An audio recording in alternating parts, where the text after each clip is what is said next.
Olá pessoal, eu sou Oswaldo Marra, essa é a doutora Késia Villamil. A gente vai falar hoje sobre um assunto que afeta a vida de muitas pessoas. Eu poderia dizer que milhares de pessoas no Brasil, né? Que é a gravidez de bebês com anencefalia.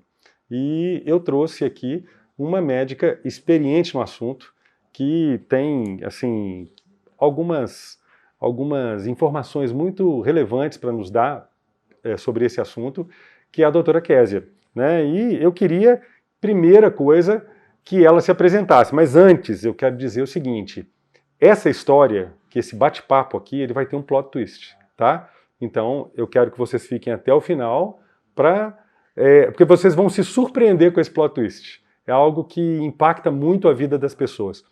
Eu trouxe a doutora Késia para falar com vocês sobre isso, porque nós participamos um pouco dessa história, né? Então, a gente vivenciou um pouco, uma parte dessa história, não tudo, é claro, mas uma parte muito importante e fomos privilegiados por isso, né? Então, doutora Késia, primeiro, obrigado por estar aqui, e eu queria que você falasse um pouco sobre a doutora Késia. Quem é a doutora Késia? Oswaldo, muito obrigada pela oportunidade, é um grande prazer estar aqui no seu canal. Bem, eu sou a doutora Késia, né? Eu tenho 4 filhos, né? Tenho uma filha que não está aqui comigo, daqui a pouco vocês vão saber onde é que ela está. Tenho 3 filhos que moram comigo, o Paulo, o Estevam e a Rebeca. Eu sou médica ginecologista obstetra, me formei na Universidade Federal de Minas Gerais, onde me especializei em ginecologia e obstetrícia. Também fiz mestrado em saúde da mulher e participei de vários movimentos públicos e privados em prol da humanização do nascimento. Trabalhei no Ministério da Saúde, trabalhei também na Secretaria Municipal de Saúde e atualmente eu sou diretora técnica do Instituto Villamil, que é uma clínica multidisciplinar de obstetrícia, ginecologia e pediatria em Belo Horizonte. Eu presto assistência hoje em ginecologia e obstetrícia e também coordeno todo o funcionamento dessa clínica. A sua clínica é especializada principalmente nessa questão da humanização, não é isso? Humanização em obstetrícia, ginecologia e também pediatria. Ah, legal, legal. Agora, o assunto que eu quero trazer é sobre a gravidez de bebês com anencefalia, né? Eu queria que você falasse um pouco, explicasse um pouco o que é isso, como esse tipo de gravidez é diagnosticado e, assim, sobre a frequência desse tipo de caso. Ok. Quando o embrião está se formando ali nos primeiros dias de formação, né, as primeiras células que estão se formando, cada célula ela tem um destino, cada célula do embrião ela tem uma função, tá? E várias células podem sofrer uma malformação, como se fosse uma mutação genética, né? Tem algumas doenças que é monogênica e tem doenças que são poligênicas. A anencefalia é uma doença que a gente chama de poligênica. São vários genes, nós não sabemos quais são esses genes, então não tem como nós sabermos qual é a pessoa, qual é o embrião que vai ter essa doença, porque são vários genes envolvidos. Então, as células que são destinadas ao fechamento do tubo neural, tem um certo momento que essas células vão fechar o tubo neural, que é a parte que vai formar o cérebro e a medula espinhal. Vai ocorrer um defeito de fechamento. Então, lá por volta do 8º dia de formação do embrião, quando ocorre o fechamento, é como se o embrião ainda fosse um disco, como se fosse uma pizza. Esse fechamento ele pode não ocorrer na parte mais inferior e a gente teria um defeito que a gente pode ter a mielomeningocele ou espinha bífida. Se esse fechamento ocorrer na parte da medula, se ocorrer mais para cima, a gente vai ter um defeito que chama de anencefalia, que na verdade, a princípio, não é que não formou o cérebro até se forma, mas por causa dessa abertura, ele é desgastado pelo líquido amniótico e quando nós fazemos ultrassom, a gente não visualiza o cérebro, então por isso que chamamos de anencefalia. Então muitos médicos chamam de acrania anencefalia, porque nós não vemos o crânio e depois não vemos o cérebro, e muitas vezes já chamamos de anencefalia. A incidência é, em algumas populações, de 1 a cada 1.000 gravidezes, e em algumas populações de 1 a cada 2.000 gravidezes. Por que isso? Porque os estudos mostram que quando existe uma suplementação oral de ácido fólico, o risco diminui. Então o risco sai de 1 em 1000 para 1 para 2000, mas esse risco nunca vai para 0. Tá? É impossível ter um risco 0 de uma mulher que engravida ter essa doença. Ou seja, é algo que ele não é tão frequente, mas é algo que é comum. Existe, ele acontece. Ou seja, todo médico já viu isso. Sim, todo obstetra já viu. O que acontece muito hoje é que muitos países, principalmente países mais nórdicos, tem uma tendência que a gente chama de tendência mais eugênica, né, de eugenia, que é uma tendência de interromper gestações com malformações, né, qualquer que seja, né, tem vários níveis de eugenias hoje, de tendências de eugenia, então acaba que muitas gravidezes não evoluem por interrupções, então muitos médicos não conhecem, muitas pessoas da sociedade não conhecem essas doenças, porque esses bebês não nascem, essas gravidezes não evoluem. Elas são interrompidas, São interrompidas muito precocemente, porque o diagnóstico é muito precoce. Hoje a medicina tem diagnóstico muito precoce de muitas malformações, e as gravidezes são interrompidas até por malformações muito simples, por questões filosóficas, né, de muitos países, muitas culturas. Sim. No Brasil, você acha que isso, essa cultura, ela é presente também no Brasil? Então, Oswaldo, eu tenho 18 anos de medicina, sabe? Eu tenho percebido que está havendo tá chegando, sabe isso? Assim, quando eu era estudante de medicina, eu percebia uma defesa muito grande pró-vida, né, pró-vida intraútero, e inclusive não existia uma defesa muito grande, né, da gravidez intraútero, da vida, e inclusive a vida do anencéfalo era defendida, e teve toda uma questão de legalização do aborto do anencéfalo, e agora já teve uma permissão, né, judicial do aborto do anencéfalo, e a gente percebe também uma luta pela legalização de outros tipos de aborto, né, como já acontece em outros países. Eu percebo essa tendência de eugenia, né, essa tendência de evitar que seres que tenham algum tipo de alteração morfológica nasçam. Eu percebo essa tendência mundial também chegando aqui no Brasil, sabe? E é uma coisa muito cultural que chega na medicina, mas que vem da própria sociedade, sabe? É uma desumanização. Uma desumanização, como se os seres que são formados com algum tipo de malformação, seja era cerebral, cardíaca, de membro, ele não tivesse direito de terminar o seu tempo de vida que lhe foi dado, sabe? Ou seja, o que era natural antigamente, né? Ou seja, antes do diagnóstico por imagem, você nem sabia disso. Sim, não sabia. Antes do diagnóstico por imagem, não sabia quanto tempo que iria viver.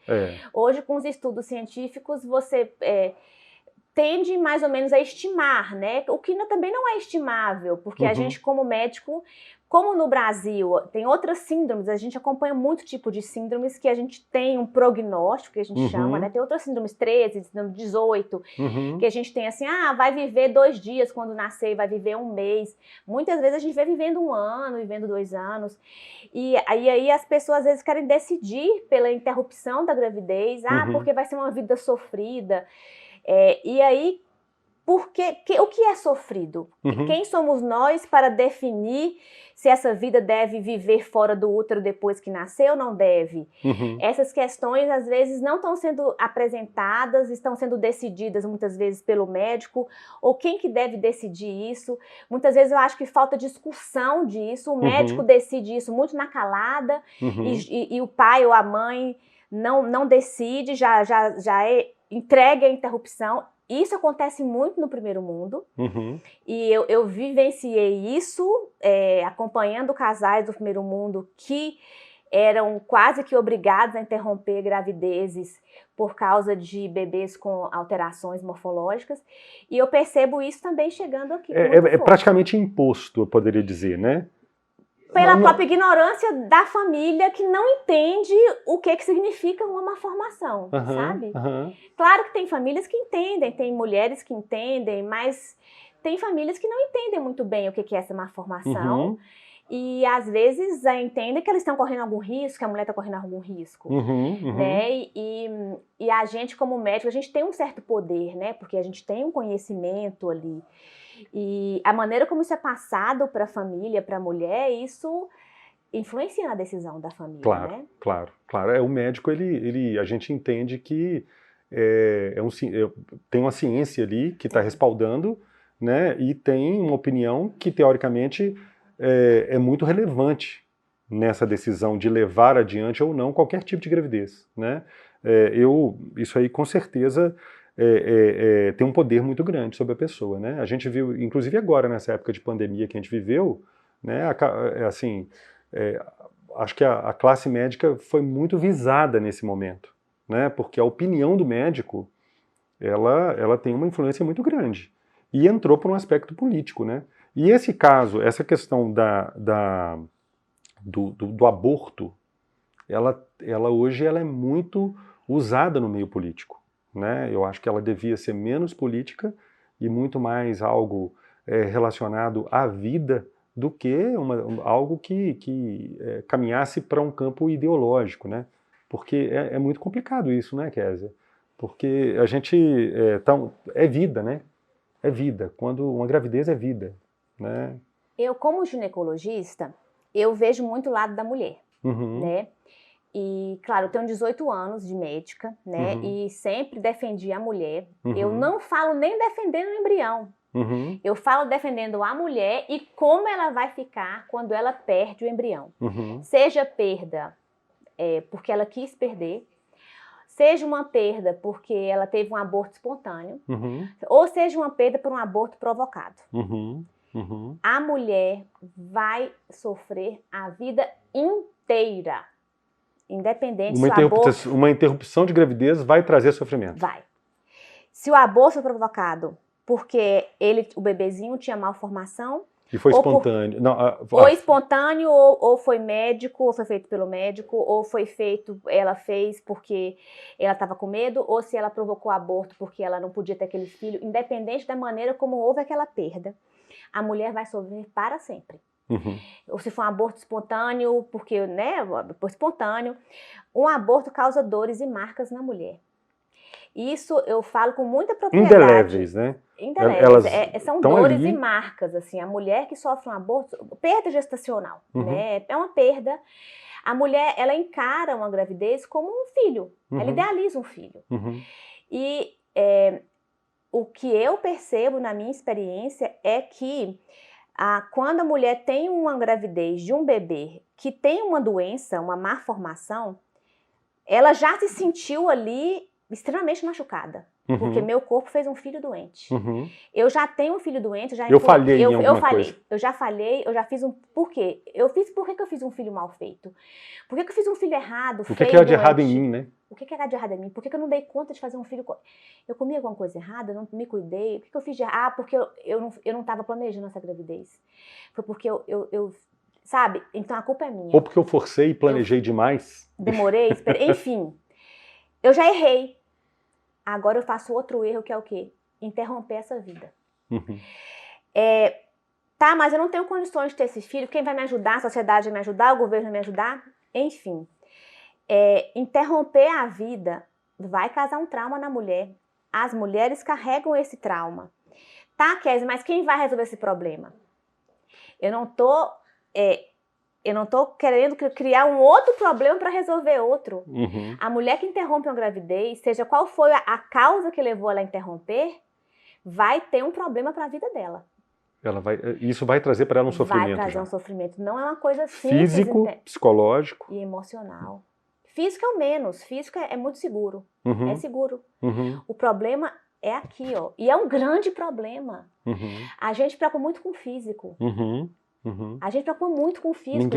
Ninguém fala do emocional. A saúde emocional mata uma pessoa. Sim. A saúde emocional da mulher é muito importante. E a parte uterina controla toda a mulher. A parte feminina, hormonal. Tem muitas mulheres que ficam inférteis depois de um aborto provocado. Eu tenho inúmeros casos. é muito traumatizante para a mulher sofrer esse tipo de trauma. Então, é muito delicado a mulher que está passando por um caso de um bebê mal formado, uma mulher que está pensando em abortar. Essas mulheres têm que ter um acompanhamento muito delicado. É uma situação muito especial, sabe? Eu entendo que todo bebê, todo ser que vem aqui, eu explico muito isso para os meus pacientes, olha, a chance de vir um bebê sem cérebro no mundo é 1 para 2.000. Eu não sei por que veio na sua barriga, mas ele vai viver aqui um tempo. Cada ser que vem no mundo, ele vive um tempo determinado nesse mundo. A gente já sabe que esse bebê vai viver menos do que os outros. Se viesse um filho com cérebro, a gente imaginaria que ele viveria mais tempo. Esse aí a gente já sabe que vai viver menos. Mas quanto tempo a gente não sabe? A gente não sabe, né? A gente nunca tem o controle da vida. A nossa ignorância é achar que a gente tem um controle da vida. A gente não tem controle nenhum da vida. A medicina tem uma falsa ideia de que controla a vida. Aí quando a gente tem uma doença, a gente já fica assim, se sentindo, então vai morrer, eu sei. Mas qualquer um pode morrer. Então, para morrer basta estar vivo, né? A questão de quando a gente tem um filho com a doença dentro do útero é que a gente já sabe que vai morrer antes do que a maioria das crianças. Então a gente se sente tão inferior, eu quero matar logo. Eu quero acabar com isso. Eu quero acabar com essa Porque eu não quero sofrer depois, né? Mas você vai sofrer do mesmo jeito se você acabar. Então, se seu filho de 1 ano tiver muito doente, você vai matar ele? Porque ele vai morrer logo? Aí ele vai morrer com 1 ano e meio. Ele tá com 1 ano, morrer com 1 ano e meio. Eu vou matar logo, antes que eu sofra. Se ele desenvolver uma síndrome aí depois... Tá com leucemia, o médico vai e fala, tá com leucemia, com 1 ano. Eu morrer com 1 ano e meio. Vou matar logo com 1 ano, porque eu não vou esperar 1 ano e meio pra matar, não. Não vou ficar sofrendo esse 1 ano e meio, não. Mas de tudo que a gente está falando, Kézia, eu queria que você me falasse qual era a sua visão, assim, no início da sua carreira, até um certo tempo, sobre isso, sobre esse tipo de gravidez. A minha visão no início da minha carreira... Não, eu não quero, não só a sua, tá? Mas eu acho que é uma coisa mais geral, né? A minha visão era que é o seguinte, que as mulheres sofriam muito, que era muito sofrido, que os bebês mal formados eram muito feios, e que a mulher nunca mais ia ser feliz, que tinha um filho desse, e que destruía a vida da mulher, e que, nossa, coitadinha da mulher que tá grávida de um bebê mal formado, e que o parto é muito feio, e que, enfim, é um trabalho impossível ser feliz. Né? Ou seja, vai nascer... Nossa, meu Deus! Nossa, meu Deus, fiz ultrassom de um neném mal formado, não consigo nem falar com ele. Ô dona, ô paciente, o que eu vou te explicar aqui é que o seu neném tem uma formação... Ai, você fica já era uma angústia para você, Nossa, né? Eu não conseguia falar. Eu não conseguia nem acompanhar direito o pré-natal, eu ficava tensa na hora de acompanhar o pré-natal de uma mulher que tinha um bebê mal formado, porque eu achava que uma coisa tão sofrida, tão assim... Não, vai nascer um monstro dessa mulher. Coitada dessa mulher. Meu Deus, como é que ela vai carregar 9 meses na barriga um neném que vai morrer, né, quando nascer? Isso tá... Achava uma assim... Ai, é absurdo, né? Você sofria, né? Eu sofria muito, assim. Você sofria dessa muito mulher. com isso. Que vida ruim que ela tem, que absurdo, né? Hoje você tem uma visão um pouco diferente, né? Hoje não. Nossa, que lindo seu neném! Já fiz ultrassom hoje de mulheres, por exemplo, com o neném todo, com o intestino para fora, com só um olho, com o nariz aqui, o olho aqui. Nossa, e o Joãozinho, como é que ele tá? Olha o dedinho dele, como é que é maravilhoso. Vamos fazer uma foto 3D do dedinho dele. E ela rindo comigo, a gente faz o parto, enrola o neném, tira foto. Vamos pro cemitério junto e a gente enterra. E aí no outro mês ela tá grávida de novo, do outro, com o corpo todo perfeito, a gente faz o parto, ela cria e a gente bota as fotos dos dois juntos no porta-retrato. Houve um plot twist aí, né? Houve uma virada nisso aí, não houve? Qual que foi essa virada? A virada foi quando eu entendi aquilo que eu te falei antes. Que cada filho vem pra gente com um propósito. E que cada pessoa, cada ser que vem na nossa barriga tem um tempo determinado para ficar aqui. E é isso que eu falo com minhas pacientes. Olha, esse embrião que veio aqui na sua barriga e partiu com 10 semanas, ele veio para ficar 10 semanas. Então, assim, vamos entregar ele de volta. Olha, esse bebê que veio especial com essa síndrome, ele vai ficar tanto tempo. A gente sabe que vai ficar por causa que a literatura científica está falando isso. Sim, sim. Então, o que a gente pode... A medicina parou aqui. A medicina acabou. Que a medicina não é infalível. A medicina não tem solução para tudo. Eu achava que a medicina tinha solução para tudo. Até o dia que eu, depois de ter feito todas as minhas especializações, mestrado, eu falei, agora eu vou realizar meu sonho de ser mãe.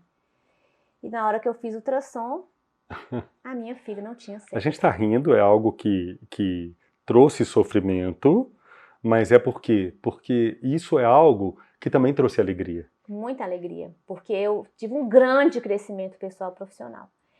Porque na hora que eu vi que minha filha não tinha cérebro, meu mundo caiu. Não é possível, gente. Fiz tudo certo. Fiz tudo certo e agora eu tô grávida de um monstro.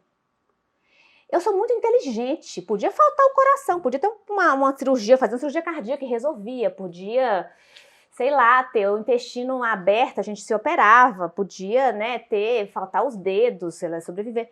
Mas sem cérebro vai morrer. Sem cérebro eu não posso fazer nada. Aí eu liguei pra minha mãe falou, não, faz outra ultrassom. Eu falei, mãe, não tem jeito, mãe, não tem cérebro. Mas aí faz uma coisa. Uma segunda opinião, Uma segunda né? opinião, porque opinião, não mãe. tem opinião. Eu vi a foto, não tem cérebro. Aí eu fiquei, sabe, de choque e falei assim, agora não vou falar pra ninguém. Porque eu imagino se eu contar pras pessoas, vão mandar abortar. Claro. Não, E você eu, seria louca de não abortar. Louca? Né? Como assim você não vai abortar? É. Pra que carregar essa barriga? E eu não queria, era minha filha, mexia dentro da minha barriga. E eu ia respeitar a vida. Eu queria que você contasse, porque eu sei dessa história, nós participamos. Quando que você fez esse ultrassom, esse primeiro ultrassom? E isso também foi uma coisa muito interessante, né? Que eu também nem eu sabia explicar. Porque na hora que eu engravidei, eu fiquei um ano tentando engravidar e muito estressada, trabalhando muito, como todo médico. E na hora que eu engravidei, eu senti eu trabalhava com ultrassom todos os dias. Eu senti uma vontade muito grande de proteger meu bebê. Eu só fiz ultrassom com 5 meses. Que foi com 24 semanas. Eu fiquei adiando o ultrassom, porque eu tinha uma sensação, eu senti o bebê mexer, eu não queria que ninguém visse meu bebê. Era como se inconscientemente eu quisesse proteger de saber alguma coisa. E eu não sabia, Você não sabe nem por quê. Não sei por quê, mas eu não queria fazer ultrassom. Não queria. Eu só fiz na tábua da beirada de acabar a data de fazer o ultrassom morfológico, foi com 24 semanas. E na hora que eu fiz, o meu colega médico que fez, que é um professor meu, especialista em medicina fetal, ele começou a gritar dentro da sala, angustiado. Quem fez seus ultrassons? Eu falei, eu não fiz nenhum, esse é o primeiro. Ele, você é louca. Ele ficou muito angustiado. Porque ele estava me dando diagnóstico numa época que o abortamento seria um parto já. Né? E aí ele ficou preocupado pensando nisso, como é que ela vai fazer um aborto agora, nessa fase, né? E aí eu já fui falando que era minha filha, que estava tudo bem. E aí eu falei, como é que eu vou contar para as pessoas? Então eu decidi não contar para as pessoas. Mas foi uma trajetória de dor, mas foi uma trajetória de muito crescimento para mim. E isso hoje me torna muito mais capaz de cuidar de mulheres que passam por perdas e que têm bebês com alguma malformação, ou bebês especiais, ou que perdem filhos. Porque hoje eu consigo ver que a nossa relação de maternidade é uma relação de amor, de aceitar o filho do jeito que ele é e de respeitar o tempo dele. O tempo dele, assim, de tudo, de desenvolver, de aprender as coisas e de vida mesmo, assim. É o ciclo natural dele, né? O ciclo natural. Que Deus determinou. Bom, eu vou falar de Deus porque eu creio em Deus e creio que a maternidade é um dom. É um presente. É um presente. Ele que dá. E ele dá a capacidade de gerar, isso é algo maravilhoso, que só a mulher tem.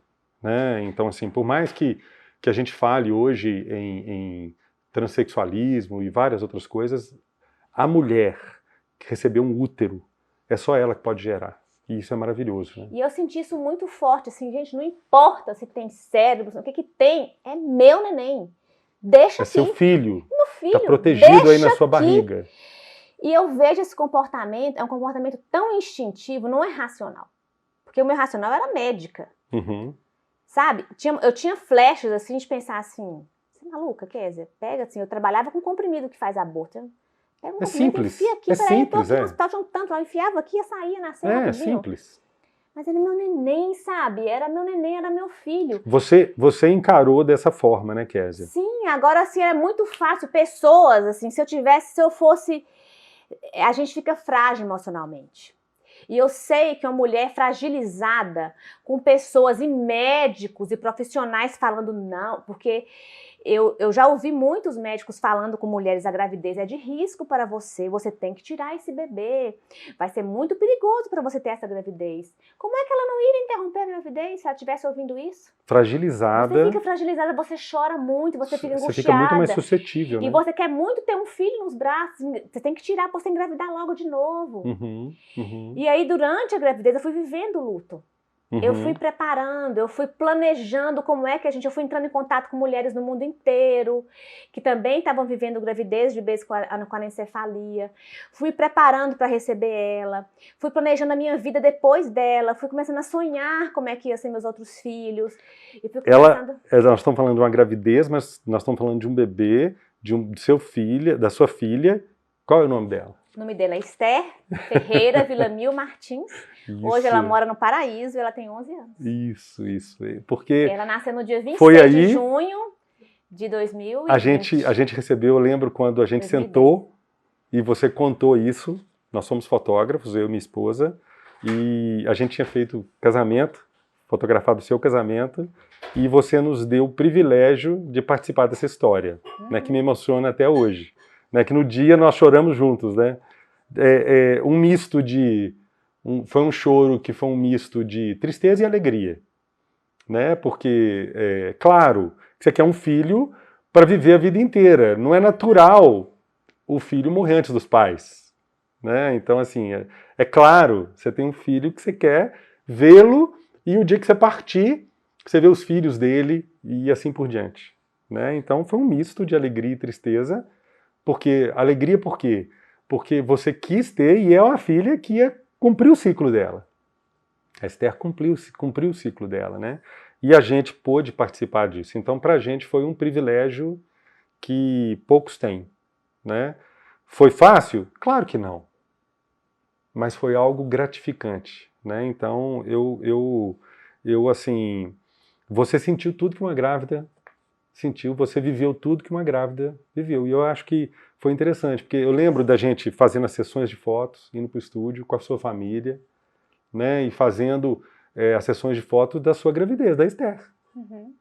Né, e eu lembro, assim, você se preparando no pré-natal com tudo, né, com yoga. A gente tem fotos maravilhosas dessa gravidez, né, que a Esther tem uma história, né. Então, eu acho que é isso que eu queria também que você contasse um pouco para as pessoas, né? Porque, às vezes, as pessoas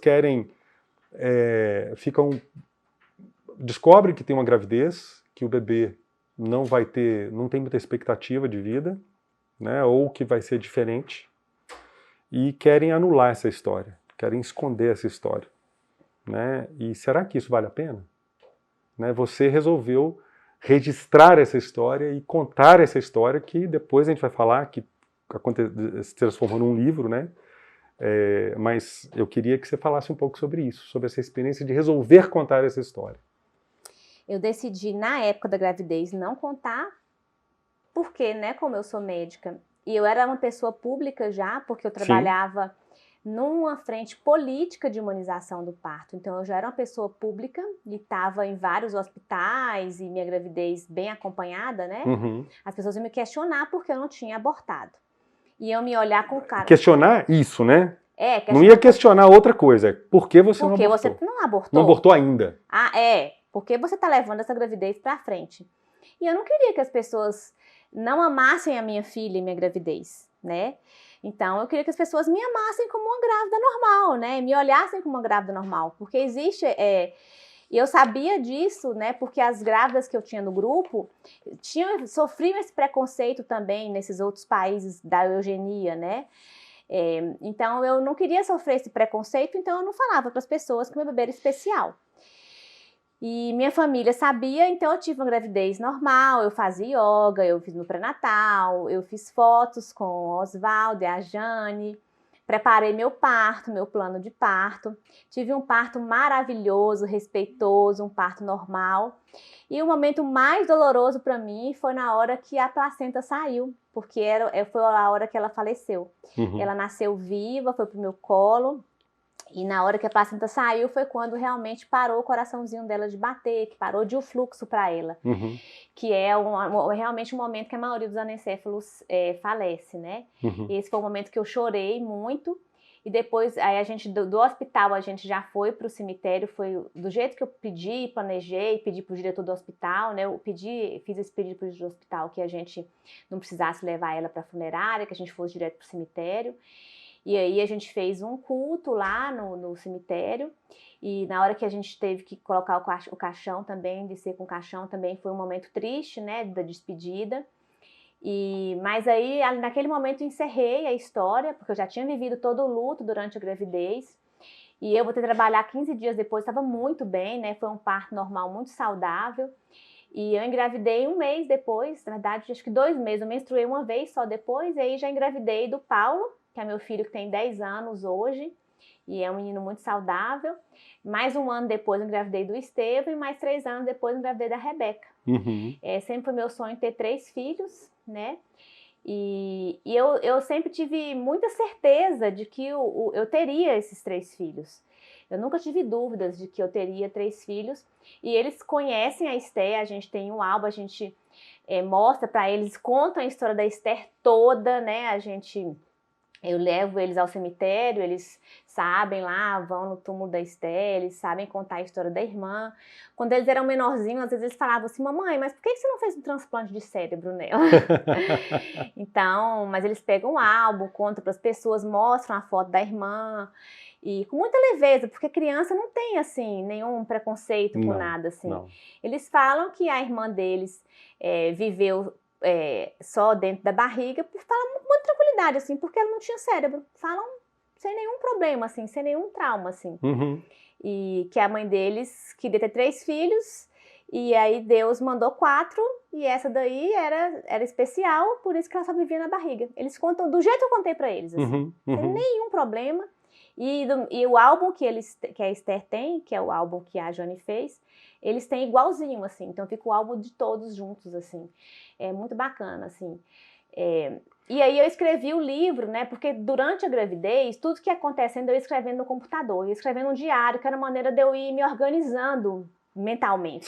Sim. Depois que ela nasceu, eu peguei até como aquilo, suporte, né? era um suporte emocional para mim. Eu chorava e ia escrevendo um diário.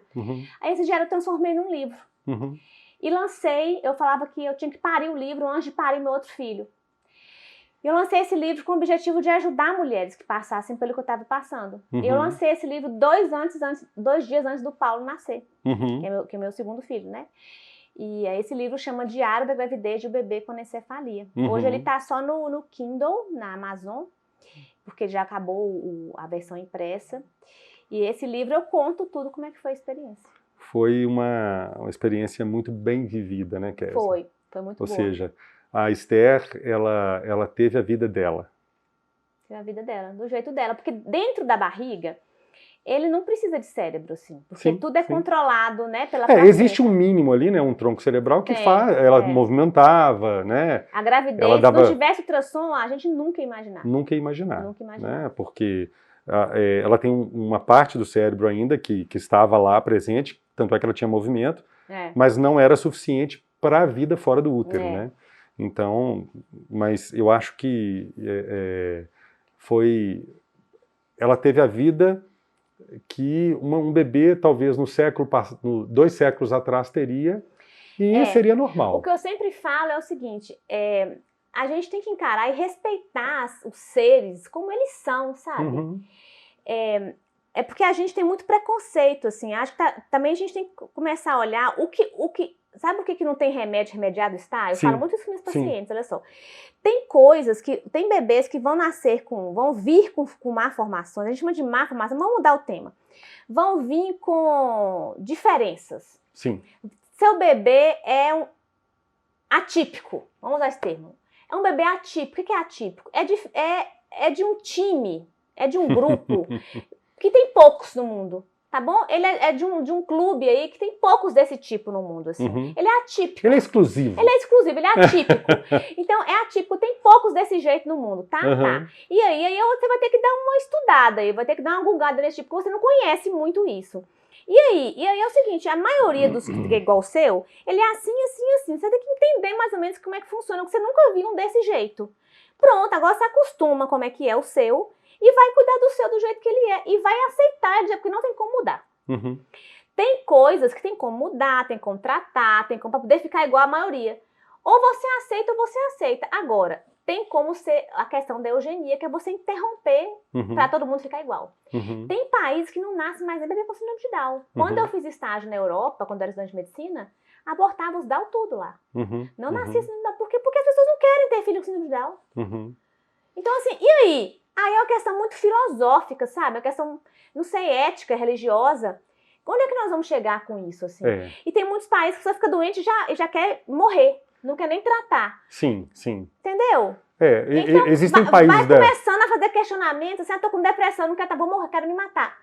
Eu não quero, Entendeu? Vamos... Essa questão da eugenia e a questão até como é que chama? Procurar a própria morte, eu esqueci o nome que você dá, eutanásia, desculpa. Eutanásia, não suicídio, né? Não tem muita gente que fala isso. Se eu ficar muito doente, eu não quero. Eu já ouvi de muito médico isso.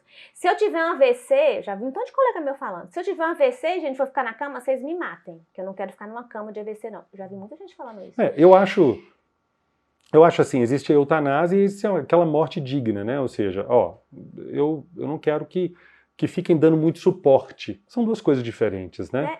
Então, assim, até que ponto eu quero tratar?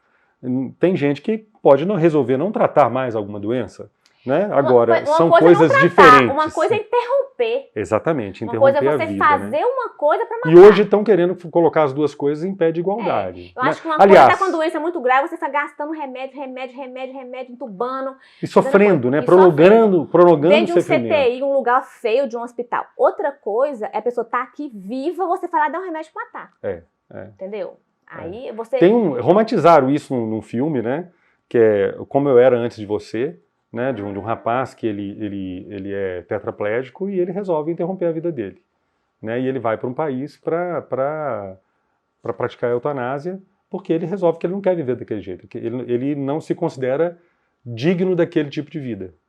Né? Então, assim... Pois é, aí um pai pode pensar assim, a mulher uma mãe, tô grávida de um bebê com mielomeningocele, que vai ser tetraplégico, tem mielomeningocele aqui, ó, que a criança vai nascer tetraplégica. Por exemplo, se a minha filha Esther, o defeito de abertura fosse um pouquinho mais para baixo, ela ia ter cérebro, mas ia ser tetraplégico, não ia mexer nada daqui para baixo. Sim. E aí eu podia pensar assim, nossa, não quero ter uma filha tetraplégica, vou abortar. Ou então eu vou perder minha vida que eu vou cuidar de uma filha tetraplégica o resto da vida. E aí, se eu visse esse filme, eu podia pensar assim, nossa, vou abortar, que minha filha pode nascer e ficar deprimida a vida inteira. Não, é isso. Hoje, as consequências desse tipo de pensamento, elas vão para a eugenia e para o nazismo, né? Porque assim, só quem for perfeito naquele padrão tem direito à vida. Tananã, tem direito à vida. Hoje existem países na Europa que autorizam aborto pós-nascimento. Aborto tardio, que eles chamam. Aborto tardio. Né? Ou seja, até tantos meses que a criança não tem condições de sobreviver sem a mãe, você pode acabar com aquela vida. É absurdo, né? Quer dizer, pelo menos eu considero absurdo. Tipo, 20 e na minha visão de mundo... por 20 semanas, nasce vivo, mas aí fica ali até uns 26. Se você nasce, eles ficam mexendo, respirando até morrer. Interrompe e deixa lá até morrer. Não, mas eu acho que existem uns casos agora que estão, assim, nasceu normal, tempo normal, mas ele tem um defeito ou tem alguma coisa que a mãe não considera. Aí deixa lá até morrer, sem comer. Não, pode matar mesmo. Né? Matar, como se fosse aquele aborto que você vai destruir a criança. Bota um medicamento na veia. Você é um medicamento e vai interromper a vida, né? Então, assim... Igual os índios, né? Que quando nasce bebê com hipotiroidismo, enterra vivo. É uma... É cultural, eu tô te falando, isso é cultural. Assim, a gente criticava essa coisa dos índios, aí veio falar, vamos respeitar os índios, porque a cultura deles vão respeitar. Tá vendo como é que esse diálogo é bem mais profundo? Muito amplo. É muito amplo esse diálogo. Tá, vamos respeitar Depende a cultura muito dos da visão índios, de porque mundo. O índio pega o bebê que nasce com deficiência, enterra, a gente não pode interferir. Ah, meu Deus, o índio enterrando um tanto de criancinha, é só levar o tratamento, é só dar um comprimidinho. Tá, mas por que o europeu pode ir lá e interromper? Porque ele não quer fazer um tratamento, porque é caro para ele. Ele tem mais dignidade ao fazer isso? Porque ele é mais inteligente do que o índio. Exatamente. É muito complexo. Eu vejo assim, tem a ver com a visão de mundo de cada um, É. né? Porque, ou seja, eu tenho uma visão de mundo cristã. Então, eu acho que a vida é um dom. Sim. Né? Então, eu vejo a vida como um dom. Então, qualquer tipo de interrupção da vida, ela é injustificável. Sim. Né? A não ser no caso de agressões, né? Um agressor, alguém que está tentando tirar a vida do outro. Então, ele para defesa, com certeza, né? Mas eu não sei, você talvez tenha alguma visão de vida também influenciada por algo que você crê. Né? Agora, numa sociedade, também, se a gente tem que tomar muito cuidado em termos éticos, né? Porque até que ponto vai o direito à vida? Né? Até que ponto vai a escolha própria de como é da sua vida? Né? Por exemplo, eu sei, eu tenho direito, mas eu não quero mais esse direito. Né? Então, por exemplo, do mesmo jeito que eu poderia pular de um prédio, eu posso pedir uma morte assistida. Você lembra do Dr. Kevorkian, que era o Dr. Morte, né? Que fazia eutanásia, normalmente em pessoas que tinham algumas doenças sem tratamento. Mas começa assim, né? Chega uma hora que não, beleza, eu só não quero mais a vida, vem aqui assistir minha morte, porque eu não quero mais viver. Estou deprimido demais, vivo deprimido e... Bom, mas não é esse o caso, a gente está falando de anencefalia, né? De bebês com anencefalia ou até má formação, né? Eu queria que você me falasse, Késia, depois de toda essa experiência que você viveu, qual a consequência de não abortar um bebê diferente, que não tem uma expectativa de vida talvez tão longa, um anencéfalo ou qualquer que seja outra má formação, mas que vai chegar a termo, que uma gravidez vai chegar a termo, né? Porque tem gravidez que não vai chegar a termo, ela vai ser interrompida naturalmente, né? Mas não estou falando eu estou falando da não interrupção por meios da interrupção por meios não naturais. Ou seja, qual a consequência de não interromper essa gravidez? Para a mãe, para a sociedade, para a vida da pessoa. No caso da mulher, né? Se for uma mulher saudável, gravidez de baixo risco, ela vai ter o parto. O bebê, no caso de uma doença que a gente fala com alto risco do bebê falecer, ele vai falecer nas primeiras horas ou dias, né? Se for um bebê com baixa chance de viver fora do útero. E a mulher, nesses casos, vai ter o parto, né? Vai ter todo o processo de parto igual um parto normal, uma gravidez normal de uma mulher normal. Né? A doença do bebê não afeta nada da mãe, assim, a doença do bebê. Né? Se for uma mulher com alguma doença que piora na gravidez, por exemplo, tem mulheres que têm pressão alta e a pressão alta pode aumentar na gravidez. Então, realmente, a pressão dela pode aumentar na gravidez se ela ganhar muito peso, se ela não fizer atividade física, ela vai ter que se cuidar. Como em qualquer outra gravidez. Qualquer gravidez. A gravidez é igualzinha se ela tem um bebê com malformação, um bebê normal. A gravidez do bebê de malformação não aumenta complicações pelo bebê ser malformado. Não muda. E o fato dela ter o bebê, o que muda nela? Nela, assim, em termos psicológicos. O que muda na mulher? Depende muito de como ela foi acompanhada, de como ela foi ouvida, de como foi o processo do parto, do enterro do bebê. Isso faz toda a diferença, né? De como foi o acolhimento da família. Então, hoje, gente, tem todo um treinamento médico para acompanhar a mulher com a perda gestacional. Existe nos cursos de emergências obstétricas. Aqui mesmo, no Sentir Mulher, que é uma clínica aqui de Belo Horizonte, tem cursos para profissionais que cuidam de mulheres, para acompanhar a mulher com perda gestacional. Porque existe todo um despreparo profissional. Então, tudo depende, olha, a minha própria experiência conta isso. Eu tive um up pessoal e profissional imenso. Vocês mesmos acompanharam isso na minha história. Assim, minha vida deu uma reviravolta depois disso. Assim. É impressionante assim, o tanto que a minha vida do meu marido cresceu depois dessa experiência. Parece que abre nossa mente. Assim. Mas se a pessoa não for acolhida, não for respeitada, ela pode realmente desenvolver depressão. Tanto se ela tem ou se ela aborta. Claro. As duas coisas podem acontecer, porque isso é uma experiência intensa. É uma experiência muito intensa. Então, tudo depende desse acompanhamento, de como que ocorre essa orientação. Ou seja, o acompanhamento e o acolhimento, eles vão influenciar o resultado pós, Muito. né? Ou seja, independente da decisão, né? Então, assim, mas assim, queira ou não queira, a decisão por interromper, ela tem um peso muito, muito grande também, né? Muito grande. Que talvez ela gere marcas muito maiores do que a decisão de não interromper. Com certeza. Né? Porque, queira ou não Muitas queira, vezes o é uma profissional vida, acha assim, né? eu vou interromper e tchau. Partiu. Devolvê-la, jogá-la na sociedade, achando que eu resolvi o problema aqui. Mas não é isso, né? Porque se eu não interrompo, eu tenho que acompanhar essa mulher 9 meses, cuidar dela no parto, no pós-parto, e ouvir ela 9 meses, e, sabe? Então é muito mais complicado. Se eu interromper, eu resolvo agora e ela some da minha frente. Então o profissional é muito mais fácil interromper. Sim. Assim, numa visão pragmática, resolve o problema. Vamos resolver de uma vez. Resolve. Mas pode criar outros. Mas no coração que dela não não dá resolveu. Pra ter. No coração dela não resolveu.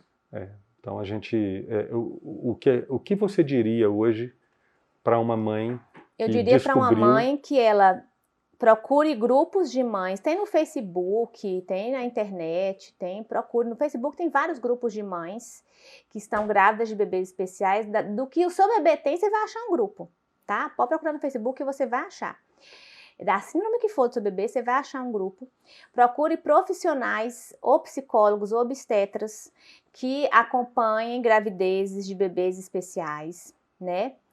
E seja acompanhada por profissionais que são sensíveis ao que você está sentindo, principalmente do ponto de vista emocional.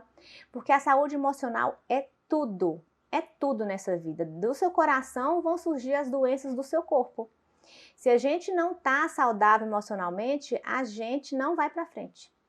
E se seu bebê for um bebê com altas chances de partir nos primeiros dias ou no primeiro ano de vida, você vai ter outros filhos depois. Você precisa de ficar bem emocionalmente preparada para isso. Mais importante é que a mulher viva esse momento, viva essa experiência de uma maneira positiva, respeitando o seu corpo, respeitando o seu bebê, acolhendo esse bebê, para que ela se respeite, entenda o propósito desse bebê na sua história. E se for o primeiro bebê dela, e se ela tiver vontade de outros filhos, que esse filho que ela devolva para a eternidade, que ela devolva para o mundo, seja apenas o começo da história dela como mãe. Que isso não fique esquecido, mas que seja um filho que ela teve, né? Porque é isso que toda mulher conta.